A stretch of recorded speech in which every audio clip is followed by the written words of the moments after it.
I had a poster of Lord of the Rings when I was a kid, and that was way before the movies came out. If you'd read Lord of the Rings, it was quite a cool thing, you know. My first exposure to Lord of the Rings was realizing I needed to run to the bookstore to discover something about this Tolkien, and the person in the bookstore said, "Tolkien?" I said, "Yeah," sort of feeling stupid, and they brought me over and showed me, you know, here's a whole shelf, and there you go. There's like 50 things. It is incredible the kind of cultural force that The Lord of the Rings continues to be. In the 50 years since they've been published, The Lord of the Rings has sold over 150 million copies. And the movies, of course, were some of the top-grossing movies of all time, over $5.9 billion in sales.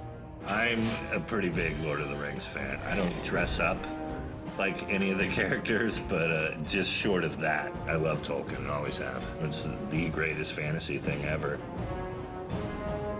When I was a kid, we would listen to the Hobbit audio tapes and the Lord of the Rings audio tapes. And the book has always been kind of a pretty significant feature in our house. When Return of the King came out, I started crying when the opening sequences rolled. That's how big a fan I am. It's got a love story, it's got battles, it's got the fight of good against evil, it's got, you know, how do you make decisions, how do those decisions influence people around you and influence the world around you, you know? So it's a very big book in that regard. I was waiting with bated breath for the movies, probably from when I first heard they were in production. The Two Towers I probably watched at least 25 times, and I probably watched Return of the King about 30, 35 times. Fellowship of the Ring, I saw in theaters once a week for an entire month with my mom. I feel like every dude wanted to be Aragorn until the movies came out, and then everyone was like, Legolas, Legolas, but no, diehard Aragorn fan all the way for me. He was tall, dark, mysterious. Maybe I had a crush on Aragorn, and I'm realizing that now. When the standoff between Gandalf and the Balrog happened, and he has that amazing line, like, "You shall not pass!" And then he falls, and you're like, Gandalf died. And then you're like, no, he doesn't. He comes back as the White Wizard. Love that part, too.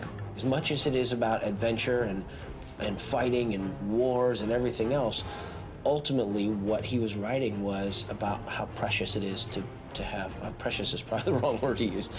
Precious.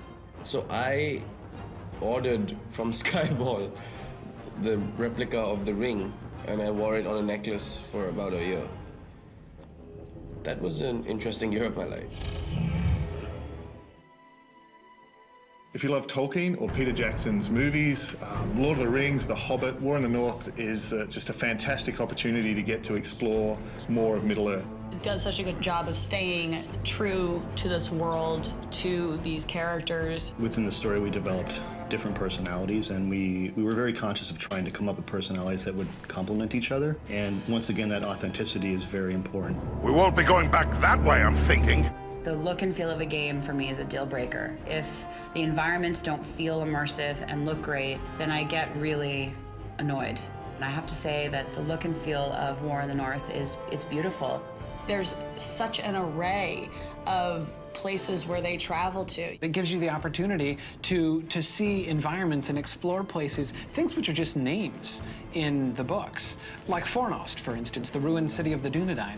And you actually get to go and travel in it. They made you feel as if you're in the Mirkwood or running around in Mount Gundabad. These are places that you've read about or seen in the movies, and they look and feel a lot like that in the game. I like the organic feel of it, you know, the castle walls are kind of crumbling down and the bows and arrows are made of pieces of wood. You know, it's not all really slick and kind of polished. Expect to see some very familiar faces from the films, but also some from the books that weren't in the films, that no one's really seen before. I present to you Elladan and Elrohir, the sons of Elrond Halfelden. Lord of the Rings brings out the best in artists. And I think this game is another example of how much it means to the people who are designing them. The second I sat down in front of the game, I knew I was playing a Lord of the Rings game. If it didn't say it was a Lord of the Rings game, I'd say, why are these guys ripping off Lord of the Rings?